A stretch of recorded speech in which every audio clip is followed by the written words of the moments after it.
Until the mid-1970s, most of the world had never heard the word cocaine. There was simply no demand for the mass production, distribution, and consumption of cocaine. But that soon changed. Everyone knew about cocaine. It made you feel amazing, and you could stay awake for days and feel like a superhero. This kind of pleasure was costly, so you could make a lot of money from selling cocaine. The biggest market was, of course, in America, and very soon cocaine was flooding the country. One of the most famous drug lords was considered to be Pablo Escobar, but there was someone else who worked closely with not only Escobar, but many other cocaine suppliers.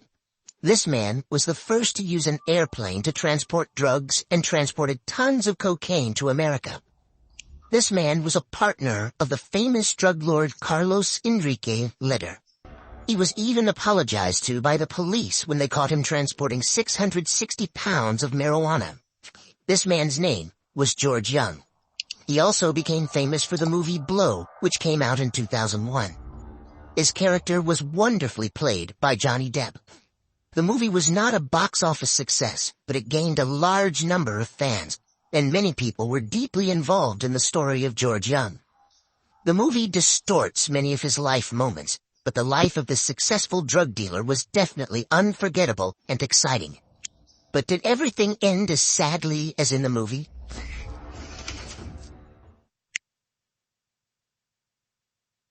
George Jacob Jung was born on August 6, 1942, in Boston. His family then moved to Weymouth, Massachusetts, where his father owned a business. Things were not going well for his father. Money was always in short supply, but the family had all the essentials. Still, as a child, George decided there was no way he would be poor. George was not the ablest student in school, but he played soccer very well. He had the makings of a true leader, both on and off the field.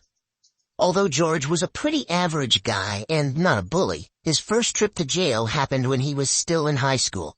He was arrested for soliciting a prostitute who turned out to be an undercover cop. George would end up going to jail more than just once. Nevertheless, he was able to graduate from high school and enrolled at the University of Southern Mississippi, where he planned to earn a degree in advertising.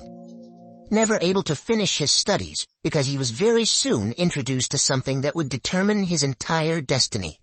It was marijuana. George and his friend soon moved to Manhattan Beach, California, for a better life. Everything was different here. Sunshine, beaches, beautiful girls, and a bright and freeing atmosphere. They needed a lot of money to enjoy it all and smoke the weed they loved so much. One option was to sell some of the marijuana they were buying, but that would hardly make any serious money. It didn't take long for the guys to figure it out. An old friend who had come to Manhattan Beach for the summer helped them out. The friends threw a party, and, of course, a lot of marijuana was involved. A big bowl of their favorite product was on the table, and one of the friends who arrived couldn't refuse the temptation. The weed impressed him. It was very good indeed. The friend asked how much it cost, and when he found out that it could be bought for only $60 a kilo, he said that on the East Coast it would cost 5 times as much. That was a lot of money at the time. But it left the question of how to get the marijuana across hundreds of miles without losing money. Stuffing suitcases with pot, George's girlfriend, who was a stewardess, transported them to Amherst, Massachusetts. The weed quickly sold out, and the net profit from each kilogram was $200. It was a success. It was a success that had to be built upon, and the market on the East Coast was truly bottomless. Supplies began to increase more and more, and gradually they began to grow into a good business. George Jung became a well-known weed dealer in the East, and the money poured in like a river. George was young and spent it on the good life, parties, and girls. Still, the money wasn't good enough for him. George bought weed from middlemen in California, who set their own prices and rules. He realized he had to work without middlemen, directly with the supplier. The only question was where to find these suppliers. George went to Mexico without knowing a word of Spanish. George knew nothing about Mexico, didn't know Spanish, and, most importantly, didn't know where to find the marijuana supplier. It was a trip at random. George had seen a movie called Night of the Iguana with Liz Taylor and Richard Burton, and heard it was filmed in Puerto Vallarta. Ironically enough, that's the area he chose to go to. George and his friends were there for 2 weeks, but they couldn't fulfill their goals, and their lack of Spanish slowed them down. In the end, the friends began to realize that it wouldn't work, and they wanted to go back home. On their last day, they met an American hippie girl who agreed to give them a ride. Who would have thought that this particular girl behind the wheel of a yellow Volkswagen Beetle would be their salvation? As they talked, the girl told them that she lived with a Mexican guy who had what George needed. A lot of what he needs. Next thing you know, they meet him, and he turns out to be the son of a Mexican general. He was a little crazy, but he did what was needed.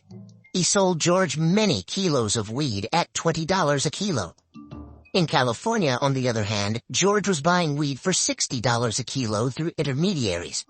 The deal was a success. All that remained was transporting the marijuana to the States. An airplane was used for this purpose. Being an adrenaline junkie, Jung decided to take the first flight himself, even though he had very little flying experience.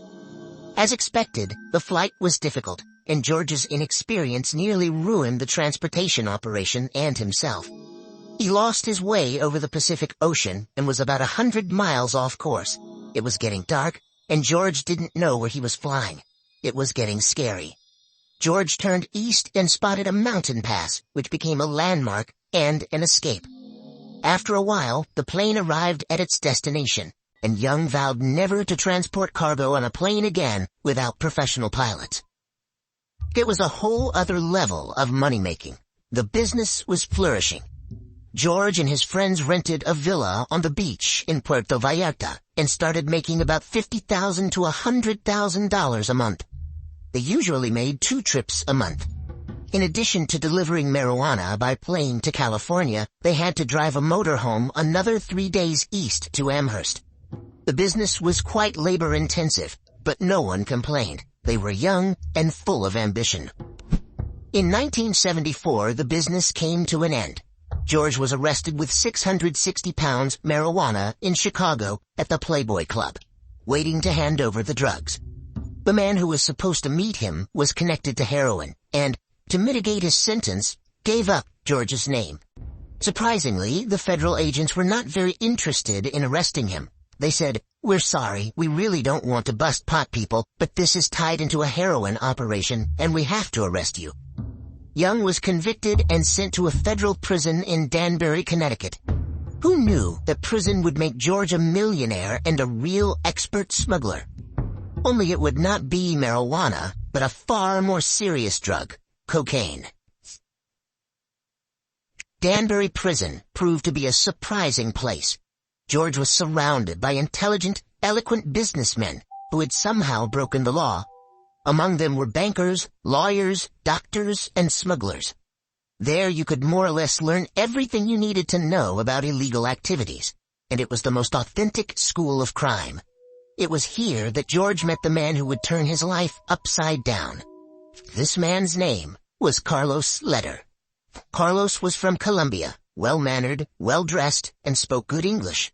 He had been in prison for stealing cars, but he wasn't really interested in cars. In prison, he was developing an ambitious plan to make millions of dollars. While in prison, Carlos was looking for a way to get cocaine out of Colombia and for people to sell it in the United States. His prison bunkmate was George, who was a master smuggler and had considerable experience in transporting marijuana. It was like a marriage made in heaven. The man Carlos was so actively looking for ended up in the same cell with him. By transporting marijuana, George did not think he was doing anything illegal or wrong. No one made any negative statements about marijuana. George convinced himself that he simply satisfied a need that all young people wanted. Jung knew he was breaking the law, but he thought the law was wrong. Morally, he thought pot was okay. George had a very different attitude toward heroin, seeing it as an evil that he would never agree to transport. Carlos Leder talked about a completely different drug, not marijuana or heroin. In America at the time, few people knew about cocaine. It was almost impossible to get, and almost no one knew what a remarkable effect the drug could produce. The market was free and, in the long run, it was crazy, unrealistic money. George knew nothing about cocaine and wasn't too eager to get into it. Everything turned over in his head when he discovered how much money could be made on the drug. Carlos told him that in Colombia, 1 kilo of cocaine cost $4,000 to $5,000. In the U.S., a kilo could sell for $60,000. The numbers turned George's head.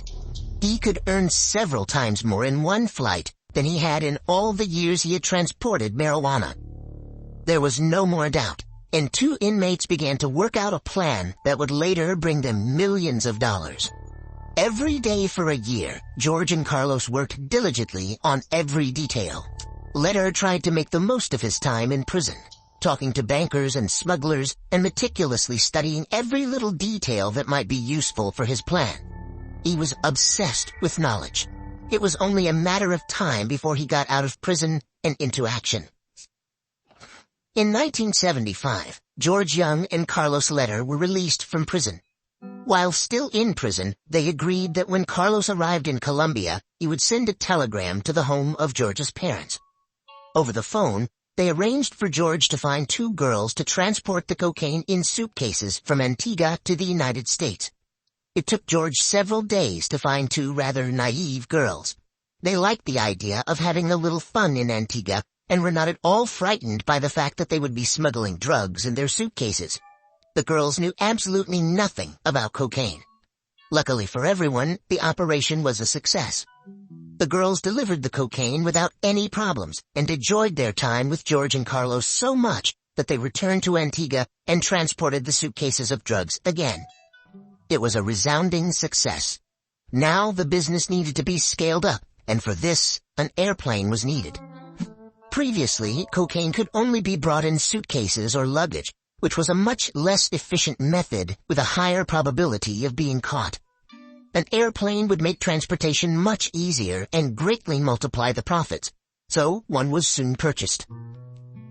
After hiring a professional pilot, George and Carlos started using the Bahamas as a loading station. It turned out that transporting cocaine by plane to the United States was not difficult, and it was easy money, so the number of flights began to increase. Even though the partners were making millions, they needed more money, and, therefore, more cocaine. Soon, George Jung met a man who would become the most famous drug lord in history, Pablo Escobar. The Colombian drug lords were struck by how cleverly Carlos Leder and George Jung were transporting and selling drugs to the United States. The Colombians had plenty of cocaine, but there were many difficulties getting it to America. It was up to George to relieve them of these complications. Arrangements were made instantly, and Carlos and George began shipping vast quantities of drugs from Colombia to the States. Their business became the backbone of the infamous Medellin Cartel. There was a routine to their smuggling operation. On Friday night, a plane would fly from the Bahamas to Escobar's ranch in Colombia and stay there overnight. On Saturday, the plane would return to the Bahamas. On Sunday afternoon, hidden among the herd of heavy air traffic departing the Caribbean for the mainland, a lone dot on the radar becomes lost among all the other dots. The plane would remain unnoticed before it finally descended below radar detection and landed on the mainland. By the late 1970s, the cartel was supplying about 80% of all the cocaine in the United States, thanks to Jung's planes and connections. The money poured in like a river. The money came back packed in Chevy Blazers exported from the United States to Colombia. Carlos had an estate in Colombia, a dealership, and he would buy Chevy Blazers in the United States, and then the money would be put into the door panels and being places of the car. Cocaine became an accepted product, as did marijuana.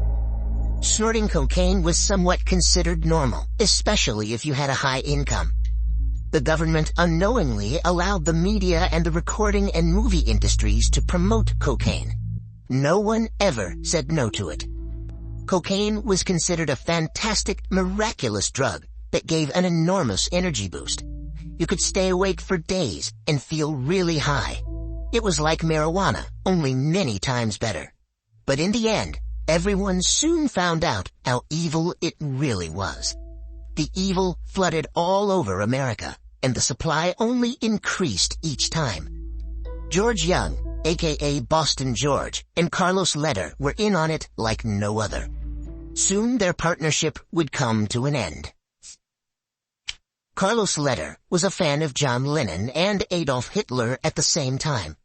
He wasn't crazy, but he showed many signs of not being the most reliable partner. All was well at first, but once he started making tens of millions of dollars, the money and access to whatever he wanted clouded his mind. He first bought the small Bahamian island of Norman's Cay for $4.5 million. Small, single-engine planes couldn't carry cargo from Colombia to the U.S. without refueling, so a transshipment base halfway around the world was needed. The island was the perfect distance, 340 kilometers off the Florida coast. Norman's Cay allowed the supply of cocaine to increase several times over. The money became very plentiful. Carlos forced every resident to leave their homes on the small island. Some of them were able to be sent away for a bride, and some were killed. Power overwhelmed his mind, and greed for money forced him to bid farewell to his longtime partner, George Jung. In fact, it was a good sign for Boston George. He didn't like the way Leder had started the business. George thought the purchase of Norman's Cay Island was the wrong move, believing that only a man on the move would never get caught. He was beginning to be frightened by the crazy thoughts of Carlos, who was seriously considering taking over the country of Belize. George saw that the more money Carlos had, the more he began to save money by hiring unreliable, cheap pilots. The island, which for 4 years would be the main conduit for Colombian cocaine into the United States, was becoming a crazy drug den. They were doing whatever they wanted there, absolute madness. In addition, Carlos, always under the influence of cocaine, began to trust random small-time fraudsters. He was always at risk of being conned, and overall, these fraudsters ended up playing a part in the breakdown of all partnership agreements between George Jung and Carlos Leder. Now the next question that needed to be answered was, how could George continue making money? And money never became an issue. Boston George continued to communicate closely with Pablo Escobar. Moreover, now that George was even closer to the Colombian drug lord, he didn't need to worry too much about any threat to his life. Just in case Carlos Leder ever wanted to kill him, Jung was receiving independent supplies and was still shipping cocaine to the United States, only now without his longtime partner. Working directly with Escobar, as it turned out, was no less crazy than working with Carlos. During one visit to Medellin, Jung saw Escobar execute a man right in front of him. They were sitting at a table on the patio. When he saw that the 2 bodyguards had brought a snitch to the ranch, Pablo apologized to George, walked over to the man, and executed him. After that, he calmly returned to the table. He just looked at George and said, "He betrayed me." Then Pablo asked what Boston George wanted for dinner, as if nothing had happened. Another time, George witnessed Escobar's men throwing someone off a hotel balcony. Most likely, these showdowns were done on purpose so that George could see what Escobar was capable of doing to traders. What he witnessed brought success, and Boston George realized he would never betray Pablo. He also finally realized how different the cocaine business was from the marijuana business. The marijuana business was done with a handshake, there was a trust factor, and the cocaine business was done with a gun. There was a sense of constant danger, and everyone in the business had a gun ready to go off at any moment. The enormous amount of money from the cocaine business turned many people's heads. George hated the violence that was going on around this business, so he tried to act calmly and carefully. He could have left the business at any time, but the love of risk prevented him from doing so. By 1987, George Jung had $100 million and paid minimal taxes thanks to an offshore account in Panama. He lived in a luxury mansion in Massachusetts, attended parties with celebrities, and had the most beautiful women and the best cars. He was a cocaine star, and stars, as we know, tend to shine brightly. The DEA couldn't help but know who George Jung was, and his house was under surveillance. It was only a matter of time before Boston George was behind bars again. In 1987, cops broke into his house at night, anticipating finding kilos of cocaine, but they were disappointed. There were only 3 or 4 ounces of cocaine in the house, but it was enough to make an arrest. The last thing George saw was his 1-year-old daughter being taken away by a police officer. Boston George wasn't planning on being in jail for more than 5 years. Given the very small dose of cocaine found in his house, he had reason to believe so. George was offered a deal to reduce his sentence if he testified against his old companion, Carlos Letter. Jung remembered what Pablo Escobar had done to snitches, so he instantly refused. Soon, Carlos Letter himself was arrested and extradited to the United States. The 2 former partners followed the same timetable, with one exception. Carlos was facing a much harsher sentence. So severe, in fact, that a few weeks after his arrest, the Miami Herald reported that Carlos Letter had written a letter to U.S. President George W. Bush offering his full cooperation. He was going to hand over all the information he could about the Medellin cartel for the sake of his freedom. George Jung learned of this and finally agreed to testify against Carlos Letter. It was not only George's decision. He was also asked to do so by Pablo Escobar himself. Carlos Letter, who had once betrayed George and wanted to betray Escobar, would now pay the price. He was sentenced to life without parole and another 135 years. For him, it was the end. But the prison sentence was not the end of Boston George after all. He was soon released. Life didn't seem to teach George anything. He soon returned to his old ways. It wasn't so much that he wanted money. He just wanted adventure again. He was bored without a job. In 1994, he revived his old business by contacting one of the pilots he'd worked with in the 60s while still doing marijuana. The pilot was a friend of George's and didn't mind getting involved in the new business and making some money. The reunion of the old friends should have gone successfully, but there was one but. The pilot friend worked for the Drug Enforcement Administration. The rest was just like in the movie. A perfectly executed cocaine smuggling operation ended in another imprisonment for Boston George. In this case, he became the odd one out. The Drug Enforcement Administration needed to catch a big fish, so the whole operation was pre-planned, and the old buddy just ended up being a tool to catch the real culprit. George Jung had smuggled drugs countless times, always managing to get away. And if he did get caught, he served very little time in prison. This time, it was different. Boston George was caught red-handed. This was not the few ounces of cocaine he had been caught with the last time. George was caught with 1,754 pounds, 796 kilograms of cocaine in a stolen plane. George was facing the rest of his life in prison. Before George Jung was sentenced, he spoke openly with the judge. The judge was surprised. "You had $100 million, and nobody knew who you were.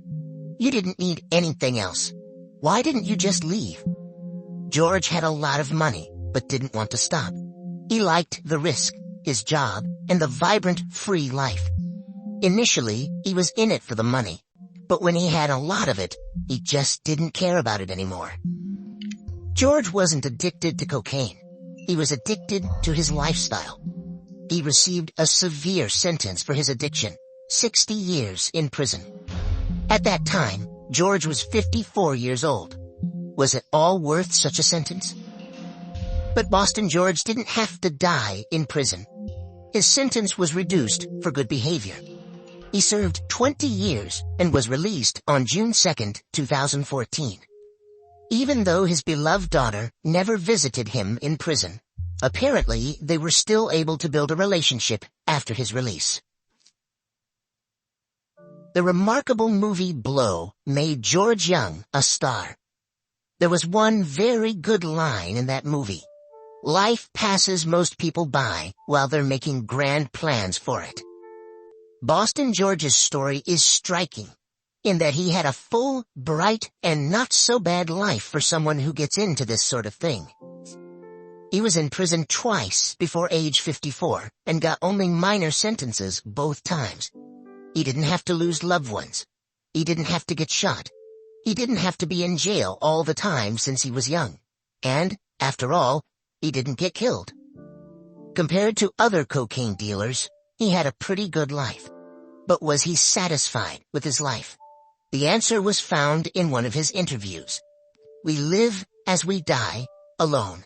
And even though I spent 20 years in prison, a few other years incarcerated here and there, I've had so many great experiences in my life of living total free will that I wouldn't change it for all the gold in the earth. George Jung died on May 5, 2021, at the age of 78. Even though he was a drug dealer, still, thanks for the blow, George.